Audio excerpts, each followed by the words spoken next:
Hi, this is Tony, and we're back on the bench. And this afternoon, we're going to be doing a service here on a fairly rare Penn model here. So this is the Penn Long Beach Live Baitcaster, model 259, and it's a fairly rare reel, mainly because it had a short run. So Penn offered this model in the late 30s, and it only lasted up into the late 40s, and so it had about a 10-year run basically, and it was basically Penn's answer to having a wide spool casting style Long Beach model at that time, because in that period, Penn had a lot of reels out. They had a lot of Long Beach series reels, but none of them had wide spools really like this. And then in 1941, they came out with the Senator series, and the Senator series was primarily geared for trolling purposes, more or less.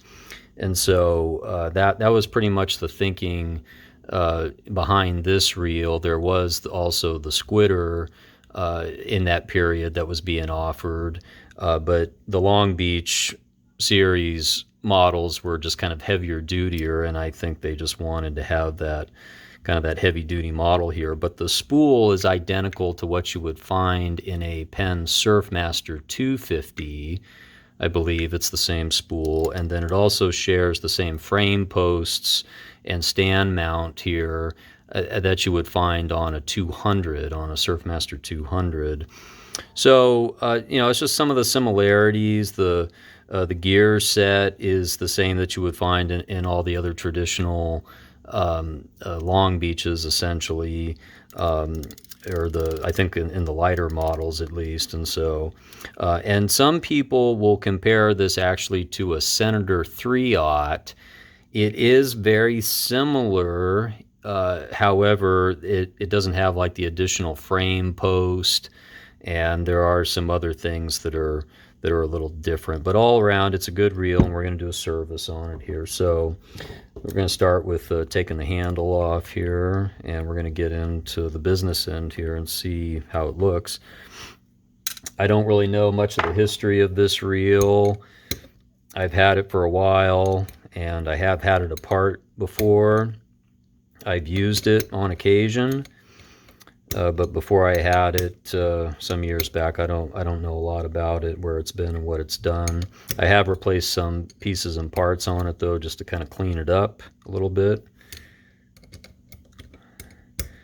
This handle nut is a little on the stiff side. We'll have to lube that up once again. We'll take our handle off. Got our star wheel, our sleeve. But as you can see, it's traditional Penn design of a lot of these models. So, we're going to get all of our screws out. And just on a separate note, I recently purchased a set of these Stanley FatMax diamond-tipped screwdrivers, and I am liking them a lot for taking out these ring screws. They grab really, really well. And I actually did a separate video on this. But I really like this particular series of screwdrivers for this purpose. I've gone through quite a few of them over the past few years now, and this one I just like. I like the big rubber grip that it has. It's just all around good. But yeah, the short run of this reel, kind of makes it somewhat rare. And I find that if you do find any of these out there, they're either going to be like almost new and in the box, or they're going to be really, really used up. And there's not a lot that are really in between, I find. That's just what I've seen. But it's a nice reel, and definitely good for casting, especially if you do have the plastic spool. But they also came with metal spools too. If you were bottom fishing or trolling, it would have worked fine. It was a good all-around reel, basically. If you just wanted to have one reel in your arsenal, you know, for all different kinds of purposes, you know. Now, it's not a take-apart design, so it's hard to swap out the spool, of course, but so as you can see, I mean, it's pretty clean in there, but it's definitely dried out, and it's definitely due for service here. So, you know, we're going to do all of our basic stuff here and clean up the inside of this. I don't recall the last time I actually had this taken apart. I think I was using it for some pier fishing last or something like that for stripers, and that was quite a few years back, I would say now. So while we're here, we're gonna do our lubing right here. So we're gonna do our blue grease here in our bushing and also on our clicker here, clicker tongue. Just get that out of the way. And then we're also going to take some Penn Precision oil to these threads here on these frame posts. But the good news about this is that all these 200 series parts, like the frame posts and the stand mount, for instance, you know, those parts you can still get. The Surfmaster had a long run. They made the Surfmaster 200, I think, up until about around 2001, I believe, somewhere in there. I could be off on that, but that's just a guess on my part. But a lot of those parts are still available, so, you know, if you are fixing this up, you know, that's one thing to note. The rings, I'm not so sure about anymore. If you can find the rings, they might be in a stainless steel form, perhaps, but I'm also not completely certain on that. MysticParts.com is really the source for brand new parts. If you're looking to get used parts, well, eBay is definitely the way to fly. So we're just going to do some blue grease here on our shaft and on the clicker wheel here, because those are all moving parts. Just want to make sure that that's all lubed up, greased up real good. We're going to stick that back into position like so. And then we're going to take our handle side apart. So traditional 4-screw bridge assembly, of course. And we're going to get that out. We're going to see how this all looks.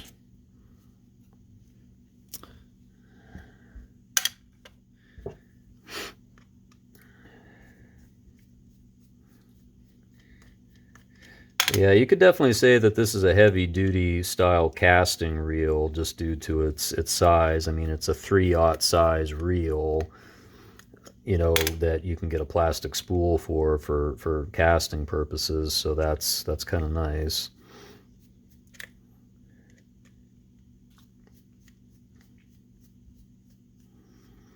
And I'm hoping that the drag kit in here looks like it's in good shape.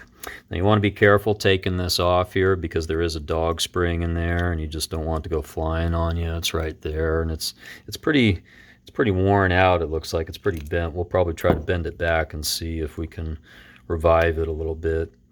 You can replace these, but yeah, you see how really bent that metal is, and so sometimes you can kind of flatten these out and reuse them after a while. They just, you know, they'll kind of bend back, you know.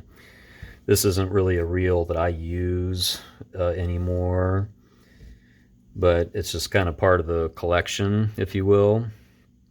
So we're going to have a look in here on our main gear here. So, you know, these pieces look they look pretty good. I definitely want to take our bridge sleeve off, though, and I want to see what kind of shape things look like under here for sure.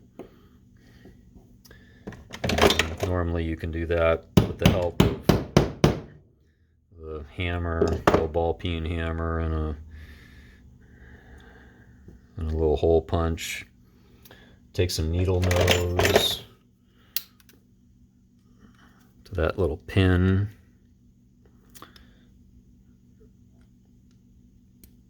Take that out, and we're gonna have a look here. So yeah, I mean, it's just dirty, nothing unusual, but we definitely are gonna clean it up.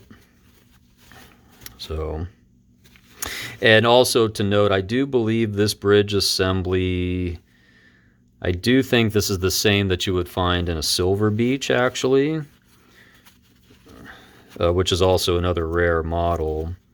So it's kind of a hybrid reel. They took a bunch of pieces and parts from a bunch of their other reels, basically, and they slapped them all together in this reel. The Silver Beach, I don't recall when that came out, but that was an earlier take-apart design that probably came out around the same time that this reel was out as well. For any of you that want to look up more history on that stuff, you can usually find that information on orca.org, or there's some other sources out there that are pretty good for that information. So I like to take the steel wool here to this bridge shaft here, main gear shaft, and we just want to clean it up the best we can. But all in all, these parts look like they're in pretty decent shape, I think, so that's a good thing. And I like to take Q-tips too, and sometimes there's a little bit of built-up grease here on the edge that you can get out with the help of that hole punch that I just used, or something to that effect, just to clean out that extra gunk that's in there. And I'll come back with the steel wool one more time. Yeah, looks pretty good, I think. Okay, so now we're going to come back to our blue grease here, and we're going to hit this shaft up with our blue grease. Not too much, but just enough.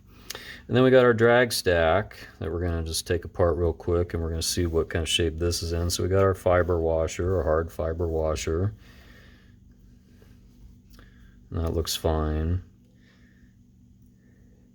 And then the rest of these we're just going to dump out. And then you've got your bridge shaft that we need to put back into place and clean out.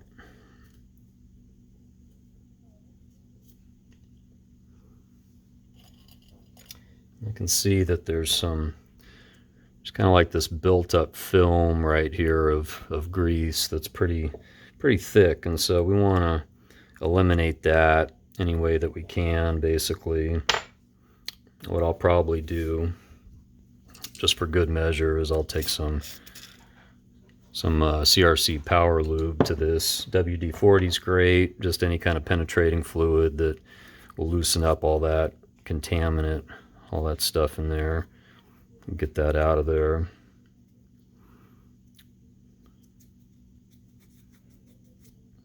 Okay, so that doesn't look too bad.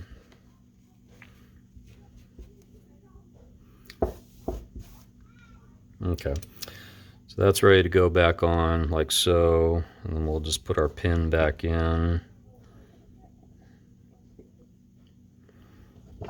Tap that back into position. Want to make sure that goes all the way back in and it's nice and flush, otherwise you're gonna have a hard time getting your main gear back on. So we'll put our hard fiber washer back into place, and just to get that whole part of it out of the checked off our list there. Now there's a little bit of rust damage I can see here with this gear set. It's not terrible, but it's enough that, you know, we should try to clean it up the best that we can with the help of the steel wool here. So, you know, there's going to be a little bit of pitting, you know, but you just want to try to clean it up however you can. We'll take a little bit of power lube here to this here. And then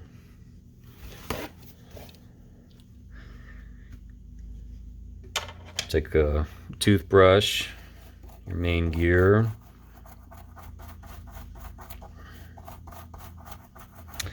There's definitely some more hardened lube on there, I'd say, some hardened grease. We'll try to do what we can to get it out of there.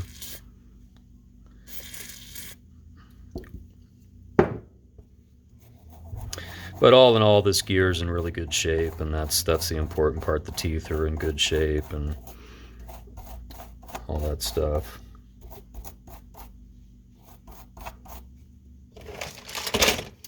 can also resort to using some other brushes. So this is like a brass wire brush. That's okay. I would be hesitant to use anything heavier than that. This is just like a heavier nylon brush here. Sometimes those work good. Got some really hardened stuff. You can take care of it usually with this. But that's just to show you some of the things that you can resort to. Okay. So we're going to clean out the inside of this the best that we can.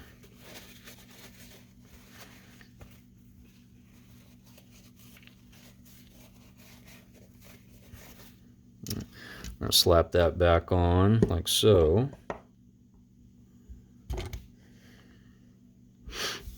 Okay. And now, I'm going to get another clean paper towel here. We're going to sort out our washers here. So this is a standard HT100 kit, and it's pretty basic. I'm just going to clean these fiber washers off here. Got our metal washers.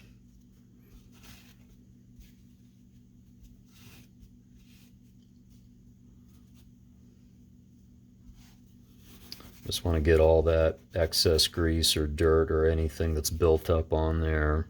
You can see a little bit on this that should probably come off. Take the steel wool to it, clean it up. You really want all these parts and components to be nice, clean, and smooth, just to help the operation be better. And I usually find that when you go to those extents, with your reels, that they'll just work a lot better for you. And we got a keyed washer that belongs there, and the regular one there, and then we got a tension spring on the end. Okay, so what I like to do here is incorporate some Cal's grease, Star Drag grease, to these washers, to the Carbon Tex fiber washers. If these were leather washers that like originally came with the reel, I do not use this product for that, but it should just be like a light film. And these washers, I mean, they're still in good shape. There's a little bit of a glaze I'm seeing on this one, but I'm probably not going to use this reel a great deal in the years to follow, I'm guessing. So I'm not going to worry too much about it, but if I need to, I'll just get another kit. And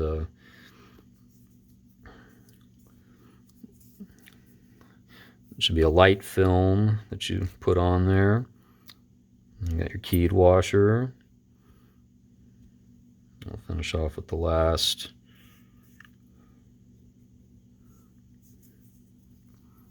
Carbon Tex fiber washer, last metal washer, like so, and then we got our spring washer, and we're done with our drag stack.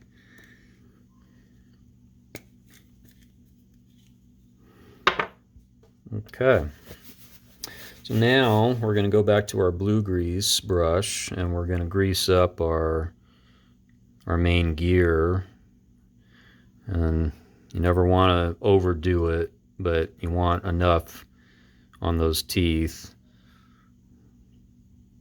to do the job right. So, something like that. Okay, now we're going to get into our pinion, yoke, jack spring, eccentric jack,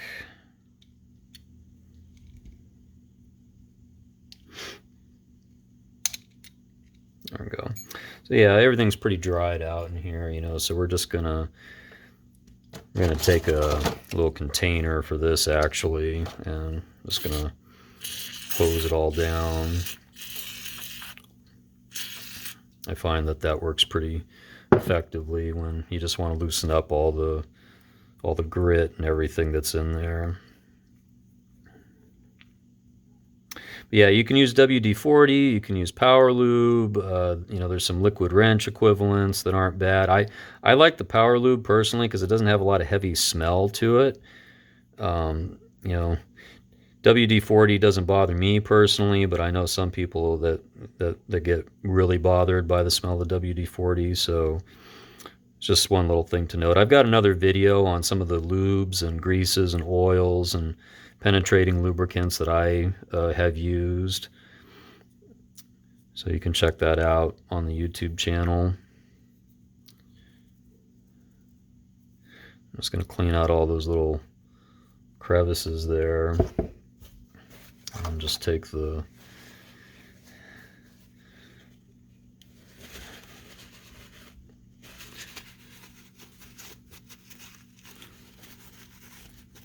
paper towel to the inside here, and I do want to make sure that I got all the hardened grease out from around the bushing on this side, which it looks like it's pretty much done. So that's good.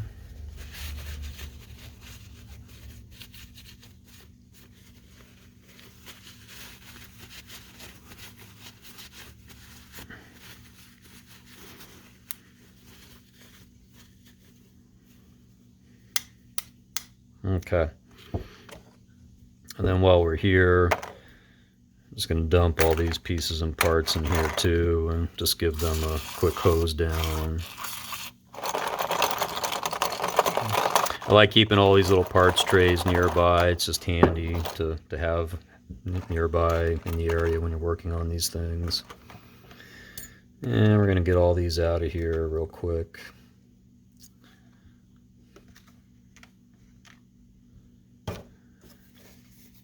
And we'll take that toothbrush to our pinion gear, clean that up the best that we can.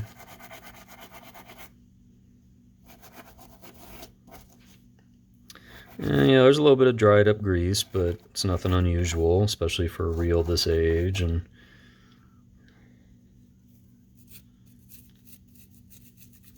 it's definitely not the kind of reel that I've used year after year after year, so it sees a bunch of maintenance work all the time, so it's not too bad. Take a Q-tip to the inside of the pinion gear there, just make sure we get all those contaminants out completely. And we'll go back to our steel wool. So this is like a 4.0 steel wool. It's like the finest that you can get. I wouldn't use anything heavier than that because you don't want to scratch or scar any of your metal pieces. You just want to clean the surface off real good, the best that you can. But you never want to get to that point where it's starting to groove in, because that'll create problems for you down the road. And I'm not going to spend a ton of time trying to take all that off necessarily. You know, I'll probably go over it once more, but you just want it to be a nice flat surface, essentially, is all you want. And this is coming off pretty easily, actually, so that's good.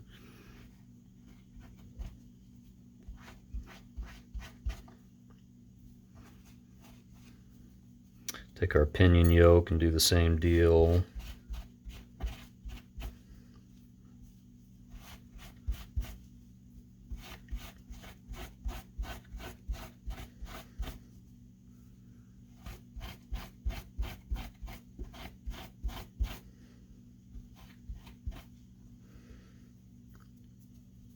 Okay.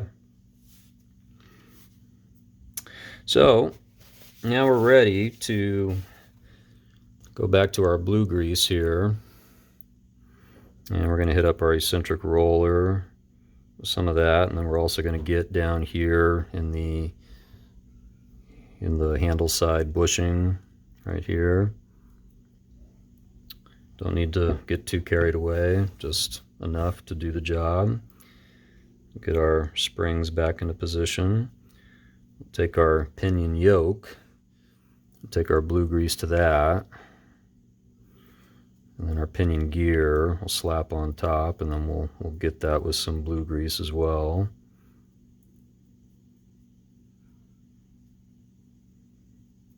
Like so.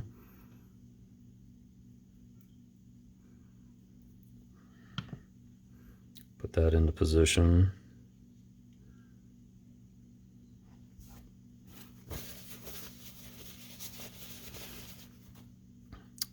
We'll put our eccentric jack back in place. Normally you just got to kind of press down a little bit on those springs to get that to sink in, basically. And I'm going to hold this down. I'm just going to do a little bit of blue grease on top of this jack here, essentially. Now comes the part where we're gonna put our drag stack, main gear and bridge set back in. I like to kind of hold this upside down and then kind of curl the bridge around while you're trying to apply pressure. Sometimes it's a little tricky to keep these pieces in line. And this one's actually giving me some problems here, so I'm going to take that back out and start over again. It just needs to be flush, like so. Roll your bridge around, like so, and then you need to hold it in this position here while you get your dog. Then you've got your 2 fully threaded screws and your partially threaded screws, and we're just going to do a bead of oil on those screws. You're going to take a fully threaded one from underneath, and you're going to come up that hole to where your dog is set, and then you're going to take your dog spring and you're going to roll your dog spring around, and it should look something like that when you're done. And then you need to kind of back down that screw so that you can clear the bridge, and then once you hear that snap, that's usually a good sign. And we're just gonna turn the screw a few turns here, but don't tighten it, just get it in position. Okay, and as you can see, that's not clicking, and it should be, I believe. So we're gonna see, I'd say that something is probably somewhat amiss here, because it should be clicking. So we're going to take that back out. That spring probably moved on me when I turned this, and that's not an uncommon problem. It's tricky to accomplish sometimes. So we're going to take those pieces back out. We're going to start over again here. So we've got our dog. Got our screw that's going to come up from underneath.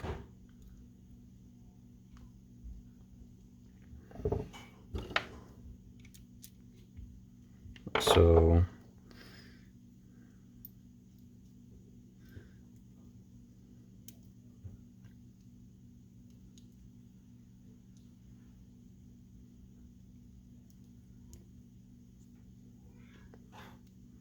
okay, I'll try this one more time here. Turn that screw a couple of turns.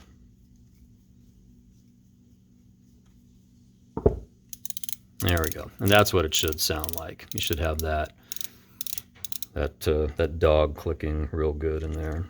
So now we'll put the rest of our screws. Remember, the partially threaded screws go in the top 2 holes here and here. And we're just going to gently start turning those.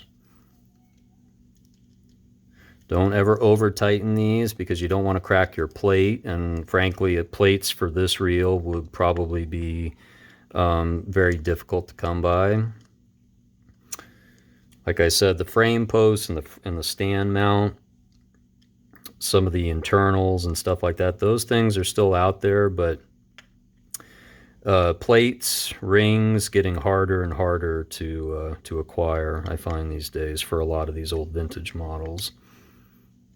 So there's no need to torque anything when you do this stuff. So okay, so that sounds really good, real nice sounding dog. So I'm just gonna clean off some of the excess grease that was on here. And I'm gonna come back with the blue grease brush here and just kind of hit up these areas here real quick. Back on there.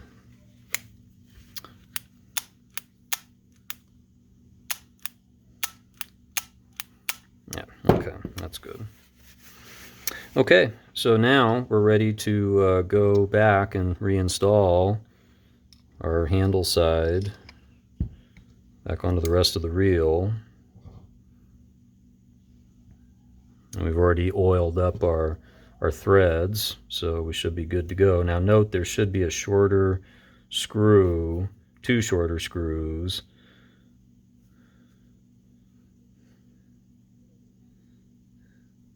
And it would kind of appear that all of these are pretty close to the same. I'd say these two are just a little bit longer. They were probably replacements, the only replacements that I could get at that time. And that's the other thing too, is some of these screws are a little more difficult to come by too. So, but these are long enough to do the job. So what you don't want is you don't want screws that are too long for the stand mount, because you don't want them to stick out at the bottom and give your lines something to grab. Basically, these stick out a hair too much, but they're okay. I'll show you on camera here in just a minute what that looks like. But don't tighten all these up. Just get them to the point where they start to grab just a little bit, and then just kind of work your way back and forth to balance out the distribution of the plate and the rings, basically.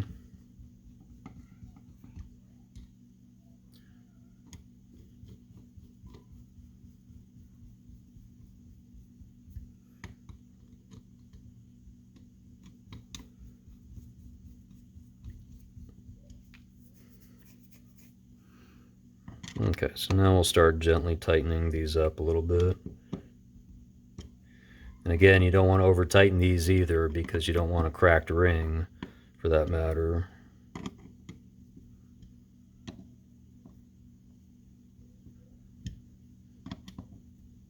Okay.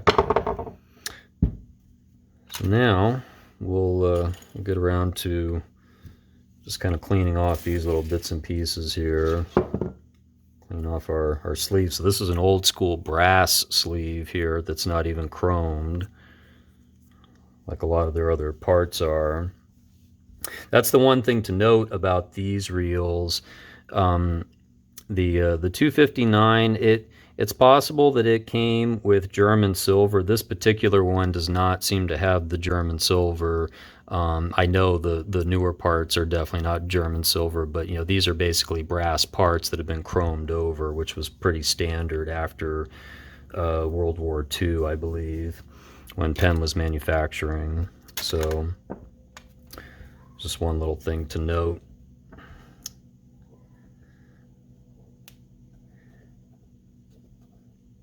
Clean out the inside of our star drag wheel here.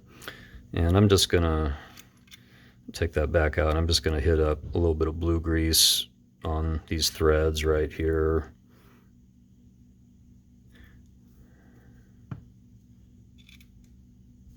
Just to help get this started.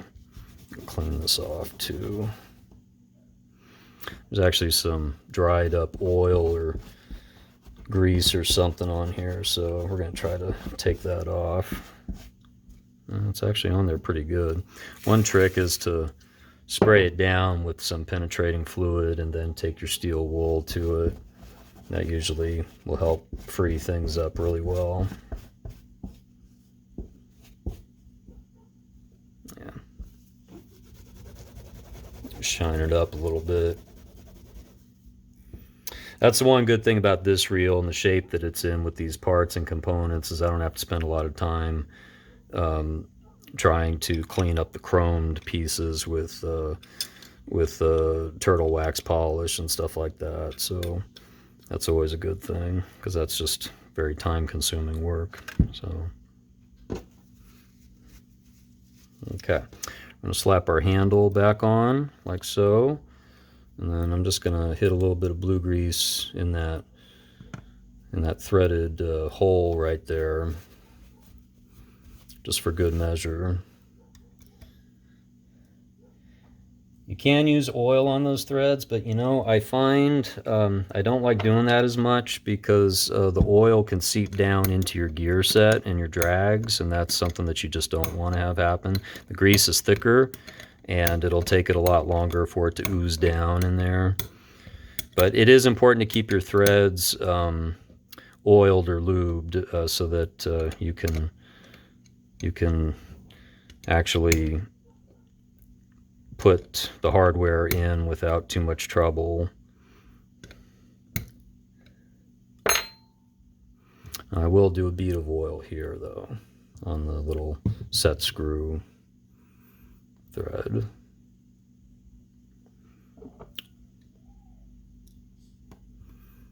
Turn that guy, and we're going to see how this works. Take a towel to it here first though, and clean off any residual oil or grease that's floating around.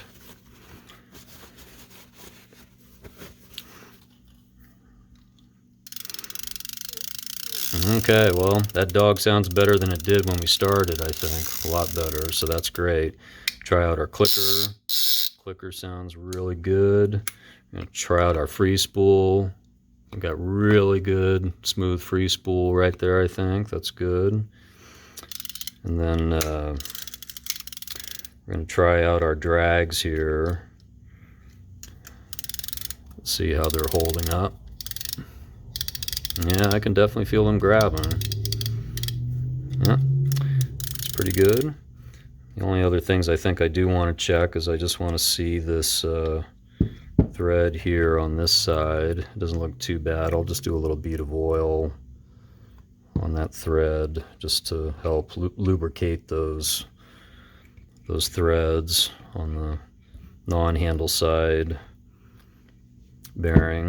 And you want to make sure that you've got ample enough play. There shouldn't be too much play, but there should be just a little tiny click of play right there, basically. So that's roughly about right, I think. So just gonna do a little power lube here and on the torpedo end here of the handle, just to kind of let that work its way in there,